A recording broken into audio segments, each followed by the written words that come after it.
This is News 25 with Deanna O'Donnell and Unette Gentry.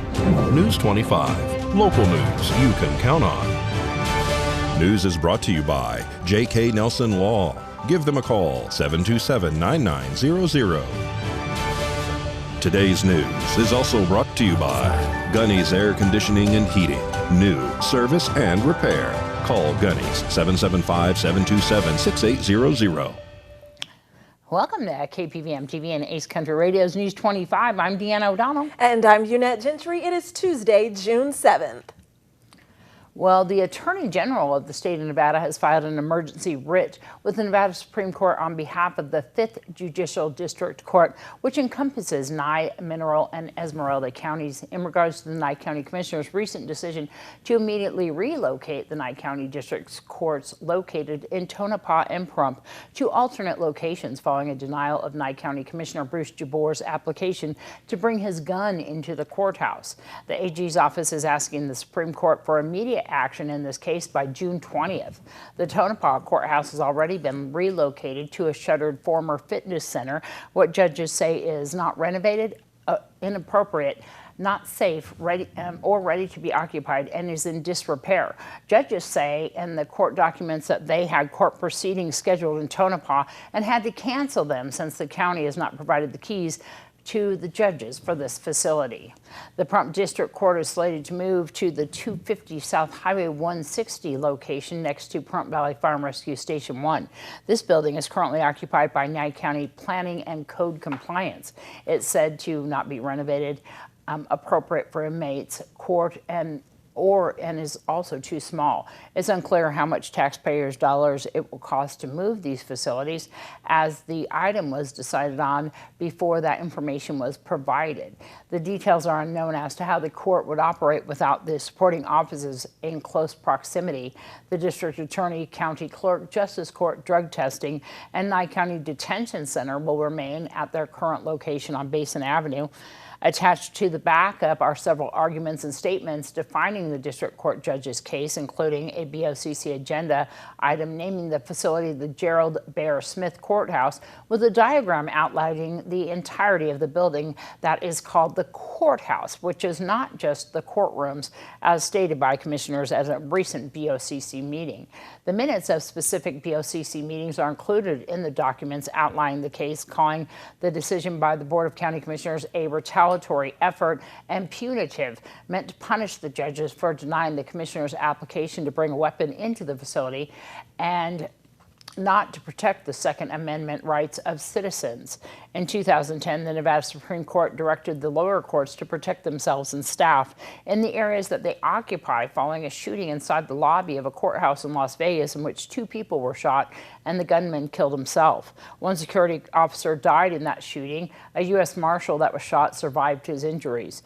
Following the direction of the Supreme Court, Judge Robert Lane in the 5th Judicial District Court put forth an order that no weapons be allowed in the courthouse except by certain staff, bailiffs, and officers. And in other local news, 2 people are arrested for reportedly cashing fraudulent checks at a local bank.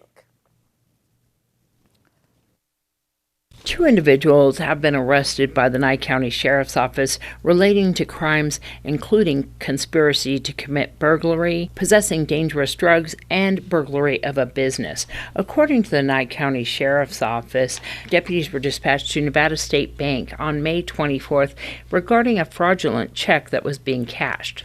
The individual who was on scene was named Talon Bratcher. They say that Bratcher entered the bank and that the teller suspected that this check that she was trying to cash was fraudulent. Deputies learned that 2 other checks were cashed on the same account that very morning.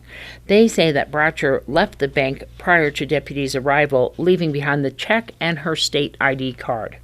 After further investigation, deputies learned that an individual by the name of Aaron Foster deposited 2 checks into his personal bank account on that day. Nevada State Bank contacted the deputies and said that another check was also cashed by a person by the name of Tammie Shaffer, who they say entered the bank with a check in the amount of $400. After speaking with Shaffer, she admitted that she went with a person by the name of Mitchell to Aaron's home to get fraudulent checks made so that they could split the money between them.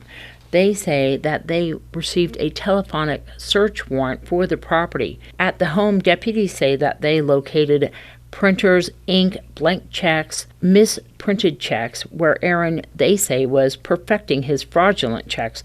They also found lots of stolen mail, even a suitcase full of various mail from areas around the town of Pahrump. Several social security cards, state identification cards, bank statements, and personal identification information used for identity theft. They also say that they found notebooks with usernames, passwords, account numbers, all for other people. They also located blank checks from businesses around town. On scene was also several needles with dark residue. One needle was loaded with the substance later tested presumptive positive for heroin. Police say that they also found prescription medication that had been mailed to someone.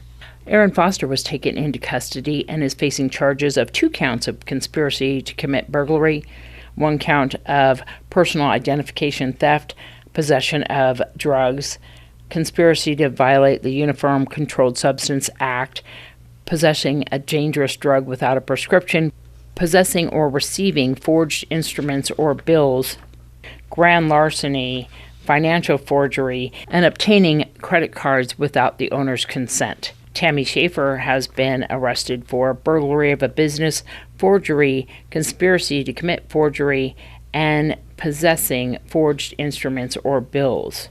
Both were transported to the Nye County Sheriff's Office Detention Center. It's unknown at this time if any further suspects have been arrested in this case. All right, stay tuned. Much more local news for you after this break. You're watching News 25, the most recognized and farthest reaching local news in Nye County. News 25, local news you can count on. This segment of News 25 is brought to you by Dr. George Leaks, Pahrump's optometrist since 1990, offering full spectrum eye care for children and adults. Call today, 727-8300. News is also brought to you by Lisa Spahitz and Mike Plasmeyer at Country Financial Insurance. Auto, home, life, and commercial. 775-727-8920. Well, Nye County says that their website and emails are moving to the .gov domain to better assure the public that they are interacting with the official Nye County government and its employees. The new website domain, which was transferred in late 2021, is NyeCountyNV.gov, changing from the original domain of NyeCounty.net. The new email exchange will be the name of the person that you're trying to contact at NyeCountyNV.gov, moving away from the laborious name at co.mye.nv.us by the end of the year. If you missed any of that, it's on our KPVM Facebook page. Well, there's great career news for veterans. A new program is being offered right now for vets who want to either keep or acquire a contractor's license. Yeah, so the Nevada State Contractors Board is the quasi-state agency that's responsible for committing, ensuring the integrity and professionalism of the construction industry. And we have the responsibility to promote quality construction and by licensed contractors. And part of the way we do that is by promoting veterans in the trades through our Veterans Assistance Program, which offers various programs for veterans, military spouses, and those who are active duty. If somebody is active duty and they're a current contractor and they have to go out on active duty, we are willing to consider waiving the fees associated with the renewal process, and you know, if for example they can't get their license updated in time, and just to help them out in that manner, and help them keep their license going without having to pay for the fees if they're not having that income come in, that kind of thing. And then another program is basically for veterans returning to civilian life. We try to match some of the skills that they've learned in the military with some of the contractors licenses that we have available. And an example of that is a member of the Army who had a background in communications and was doing radio and satellite work, got an electrician's license on low voltage, and so something like that. We have a program for active duty members who they can have their license put on hold for the renewal process and potentially have those fees waived so they don't have to. But the one that I didn't mention is, you know, as I did mention that military members were eligible for the program, but their spouses are also eligible. We know, you know, when your spouse is active duty, you're looking for work. And so if, for example, a family relocates to Nellis Air Force Base here in Southern Nevada, and they're trying to get in the construction industry here, and the spouse has a background, then we can transfer, do our best to expedite their license process and help them get licensed as soon as possible, help that family get back on their feet. Well, you know, we license everything from the standard trades all the way up to someone who can build the largest building possible, you know. So you know, you have somebody who might be a plumber coming out to people's houses to you know, someone who's building the schools in Pahrump has a much different license with a much more expanded experience and that kind of thing. So there's a great range. And there's great opportunity with that. And so we like to encourage people to, you know, consider a job in contracting, because there's a lot of opportunity, and in construction is booming right now. The easiest way is to go to our website, which is www.nscb.state.nv.us, which is Nevada State Contractors Board.state.nv.us. So nscb.state.nv.us, or you can call us at 775-688-1141. All right, everyone, please be careful out there on the roadways. We're updating you on the latest law enforcement joining forces effort after the break. You're watching News 25, brought to you by Mountain West Lawyer, Injury Attorneys, 727-9500. News 25, local news you can count on.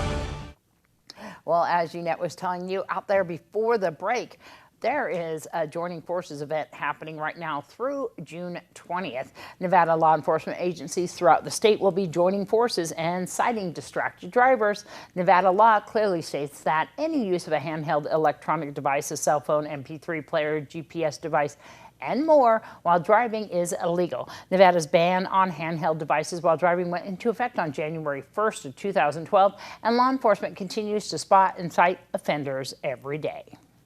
Well, in today's health news, if you have little ones, you know just how difficult it can be to slather them up with sunscreen to protect their delicate skin from the sun. According to the Cleveland Clinic, doctors say that making sure that childhood sunburn is preventable is the most important step to avoiding melanoma, which is the deadliest form of skin cancer. Studies have shown that most of our sun exposure happens in childhood. We're outside running around playing, we're playing sports, you know, we're outside a lot, and that's when we get a lot of our sun exposure. So it's really important to think about sunscreen and sun protection at a very young age. When they could, I would let them spray themselves while I was watching. I think it's good for them to have that control, and then they form the habit of just doing it themselves. I would have them go outside in a well-ventilated area and watch them to make sure they didn't miss any areas. Well, you should be aware that sun protective clothing is another option you can use for your kids, because those items can be worn in the water and you won't even have to reapply sunscreen to areas covered by that sun protective clothing. Bright and hot out there, Unette knows. Well, a man running for Congress in District 3 spoke to our camera recently about his campaign. Our own Vern Van Winkle introduces us to Noah Maljury. I'm here with Noah Malgeri. He is running for Congress in the 3rd district. So you have a pretty big district, actually. It's a big district. I mean, we only have 4 districts in this enormous state, so they're all pretty big, a lot of ground to cover. Tell me about your military experience. Yes, sir, I was. I was an Army officer, plans officer in Europe and in the Middle East as a operational law attorney, doing law of war during the Iraq War and courts martial and combat law in terms of rules of engagement, rules of the use of force, targeting decisions, and things of that nature, and international law. Right now, we're living in a fog of propaganda and lies, and it's largely been effective, much to our huge disadvantage and prejudice. It's really going to prevent us from continuing to be the most prosperous, just, and secure country in the world. It's this role that we've enjoyed for generations. We're in the most dangerous period of American history, arguably ever, because we stand at the threshold of losing everything: our fundamental civil liberties, all the personal freedoms that we take for granted, like our access to free and fair elections. We've already seen that to a large degree that's an illusion as they steal elections. We have limited parental rights anymore. We have limited healthcare autonomy to make our own decisions for ourselves.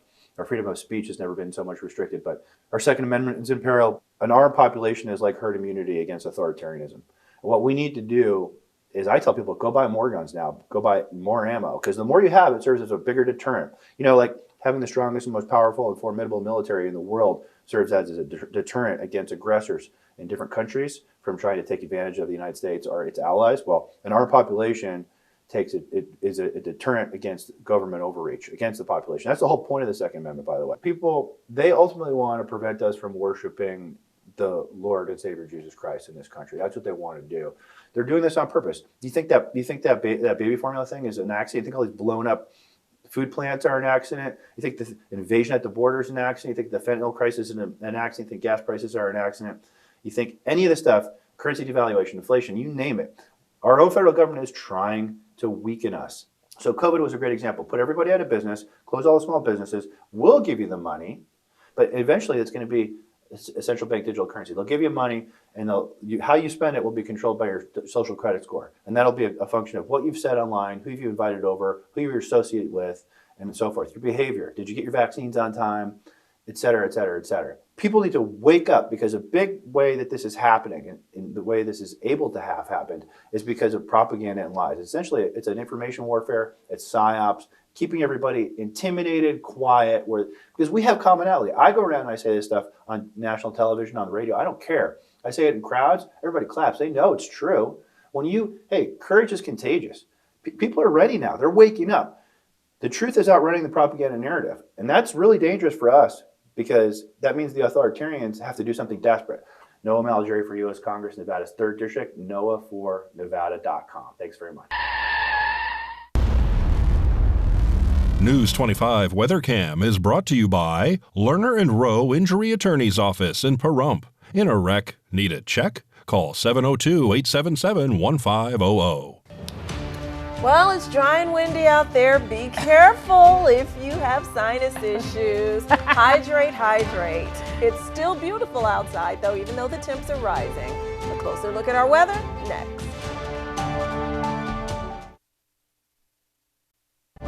News 25 weather is brought to you by Dairy Council of Nevada. The splash of cream in your coffee, the dollop of sour cream on your burrito, the melted toasty cheese on your pizza. Undeniably delicious, undeniably dairy. Enjoy what's real. Hi, good evening, Nevada. It's John Kohler from the KPVM Channel 25 Weather Studios, looking at this weather map, and I see nothing but fuego. Look at this, Fernley, Fallon, Carson City. They're all up there in the upper 80s and heading for record-setting heat potentially this weekend in the triple digits, and that's just like crazy. All the cool people out in Tonopah, well, they're the coolest in the state at 85. We look at Goldfield, we see 90 degrees. I think you're the most reasonable weather, this weather map.